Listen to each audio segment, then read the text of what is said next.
Welcome to my YouTube channel में आप सबों को तहे दिल से धन्यवाद करता हूँ।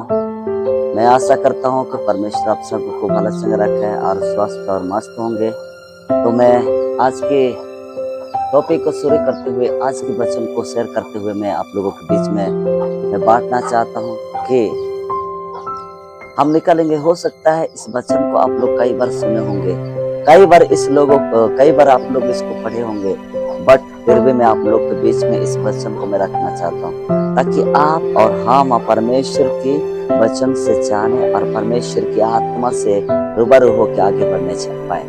तो मैं आशा करता हूँ, उम्मीद है कि ताकि परमेश्वर आप सबों को इस चैनल के माध्यम से ब्लेस करे। तो मैं निकालूंगा माथी उसका 11 उसका 28 से हम पढ़ेंगे। हे सब परिश्रम करने वालों और बोझ से दबे हुए लोग, मेरे पास आओ, मैं तुम्हें विश्राम दूंगा। मेरा जो अपने ऊपर उठा लो और मुझसे सीखो, क्योंकि मैं नम्र और मन में दीन हूँ, और तुम अपने मन में विश्राम पाओगे, क्योंकि मेरा जो सहज और मेरा बोझ हल्का है। तो इस वचन को आप लोग कई बार पढ़े होंगे, लेकिन प्रभु ने मुझे जिस दिशा में बुलाया, जिससे इस वचन को बोलने के लिए बोला, उस दिशा में मैं आप लोगों को ले जाना चाहता हूँ। बाइबल बोलता है कि हे सब परिश्रम करने वाले और बोझ से दबे हुए लोग, मेरे पास आओ, तो मैं तुम्हें क्या करूंगा, विश्राम दूंगा। ये बाइबल का हिस्सा है। तो हम इसको कैसे समझेंगे? That is your question। ये आप और हमारा सवाल है। तो हम देखते हैं, कोई भी चीज अगर बनाना है, मान लिया जाए घर बनाना है, मान लिया जाए कोई भी काम करना है, अगर हमारे से नहीं हो पाता है तो हम दूसरे लोगों को भरोसा करते, उसके ऊपर हम विश्वास करते और उनको बुला के ले आते ताकि वो अपना काम को करे और हम उसमें आशीष प्राप्त करें। सेम थिंग है। बाइबल बोलता है कि हे सब परिश्रम करने वाले लोगों, मेरे पास आओ। हमारे से नहीं हो पाता है जितना चीजें, उन सब को यीशु मसीह क्या करता है, उन सब को अपने कंधे पे उठा लेता है और हमारे हर एक श्रापों को, हमारे बीमारियों को, हमारे तकलीफ को, हमारे सारे चीजों को परमेश्वर उठाता है, जिससे हम परमेश्वर से आशीष पाते हैं। हम कई बार बीमारी से पड़े रहते हैं, कई बार समस्या से पड़े रहते हैं, कई बार तकलीफ से पड़े रहते हैं, कई बार कितना प्रकार से पड़े रहते हैं, बट यीशु मसीह क्या बोलता है कि हे सब परिश्रम करने वाले लोग और बोझ से दबे हुए लोग, मेरे पास, प्रभु के पास आओ बोलता है, और बोलता है मैं तुम्हें विश्राम दूंगा। इसीलिए मैं एक उदाहरण आप लोग को समझाया। अगर कोई भी काम हमसे नहीं हो पाता है तो 10 जन को बुलाते हैं और वो काम आसान से हो जाता है और हम ब्लेस होते हैं, हम आशीषित होते हैं। इसी रीति से हमारे द्वारा समस्या नहीं जाता है तो हम परमेश्वर के पास आते हैं। वो परमेश्वर हमारे समस्या का समाधान है, वो परमेश्वर हमारे समस्या का हाल है, वो परमेश्वर हमारे हर एक जरूरत का उपाय करने वाला है। हो सकता है आप और हम एक दिन में नहीं कर सकते, हमारी बीमारी एक दिन में नहीं हो जा सकता, हमारा तकलीफ एक दिन में नहीं जा सकता है। अगर हम बार बार परमेश्वर के पास आएंगे, वो धीरे धीरे हमारे हर एक चीजों को क्या करेगा, दूर करता जाएगा।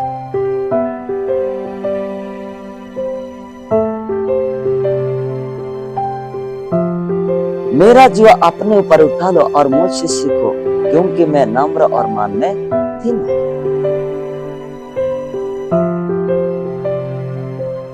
इसीलिए आप और हमको क्या करना है, उसके पास बैठना, उसको प्रार्थना करना, उसकी हुजूरी में आना है। आज कई लोग क्या करते हैं, लोग मोबाइल से प्रार्थना कराना चाहते हैं। मैं बुरा नहीं कहता हूँ मोबाइल से प्रार्थना करना,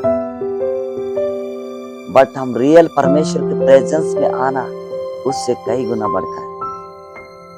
हाँ, हमको इमरजेंसी हो गया, हम दूर हैं, वो चल जाता है।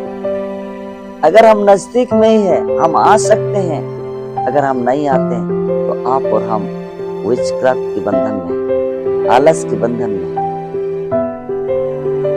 इसीलिए तो यीशु मसीह उसके उपस्थिति में बैठने से हर एक जुआ तोड़ा जाता है, हर एक बोझ दूर होता है।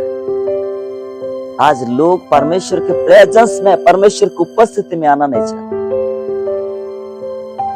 तो आशीष कैसे मिलेगा? और लिखा है कि क्योंकि मैं नम्र और मान में दीन हूं और तुम अपने मन में विश्राम पाओगे।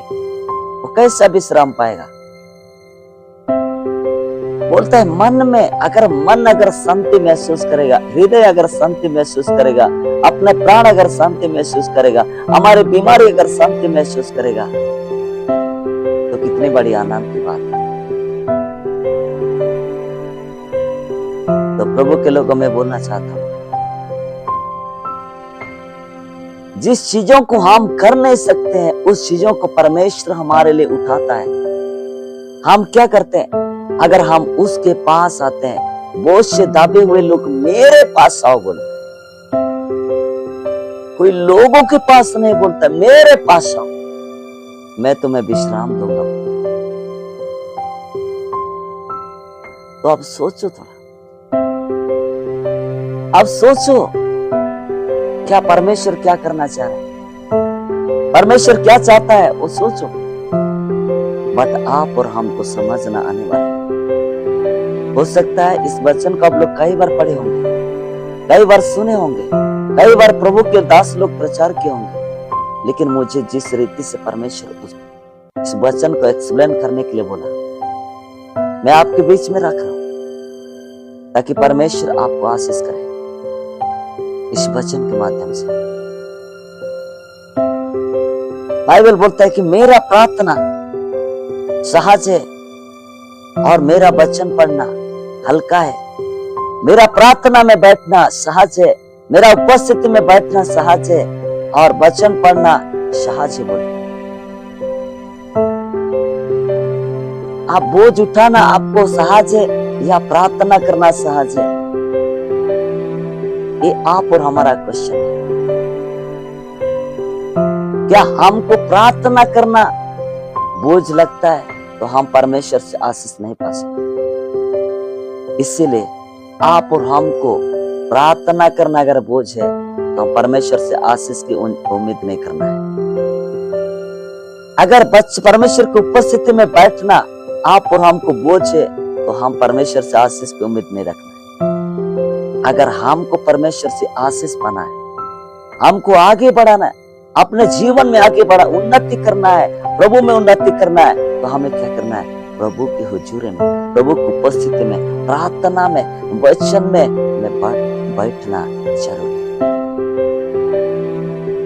कोई भी चीज बलिदान मांगता है, समय का बलिदान, पैसे का बलिदान, व्हाटएवर चीज का बलिदान मांगता है। अगर हम बलिदान नहीं दे सकते तो हम आगे नहीं बढ़ सकते।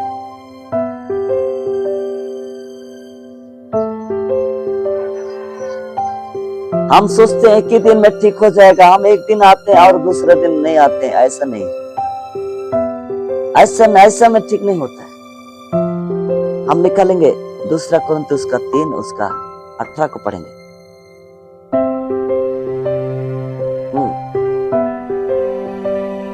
मैं आप लोग के लिए पढ़ रहा हूं।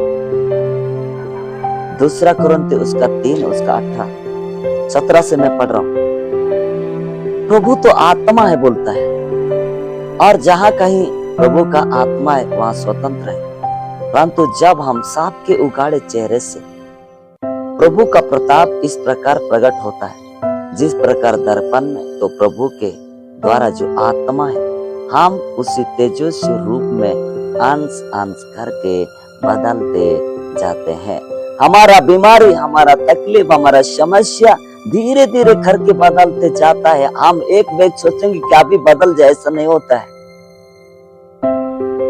आपको धनवान बनना है तो आप डाका डालेंगे तभी आप एक दिन में अमीर बन सकते हैं।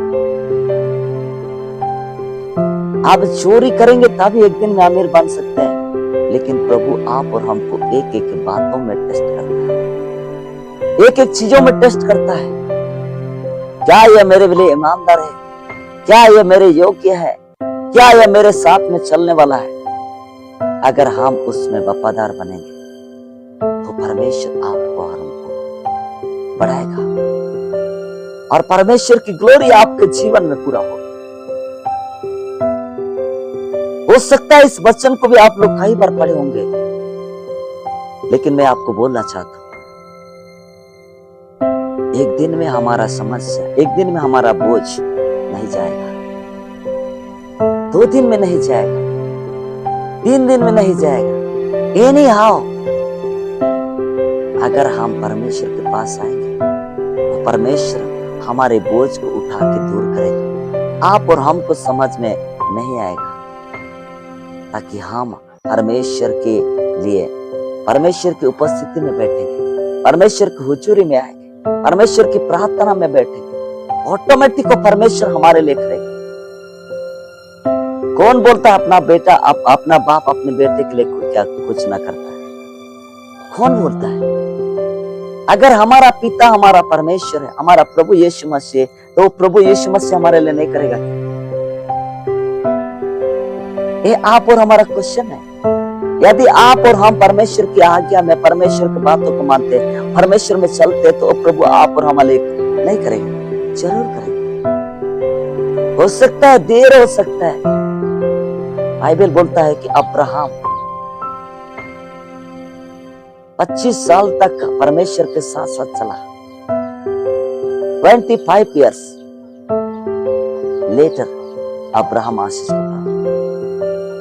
हो सकता है आपको और हमें 1-2 दिन में प्राप्त ना हो, तो भी परमेश्वर हमें चलना, अगर हमको टेस्ट के सारे पार हादे पार हो जाएगा, वो तो परमेश्वर आप और हमको आशीष देने का लायक हो जाए। तो इसीलिए यहां पे लिखा है कि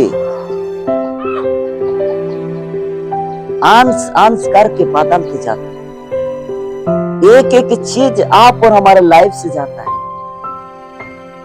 एक एक चीज आप और हमारे जीवन से गायब होता है। आज मान लिया जाए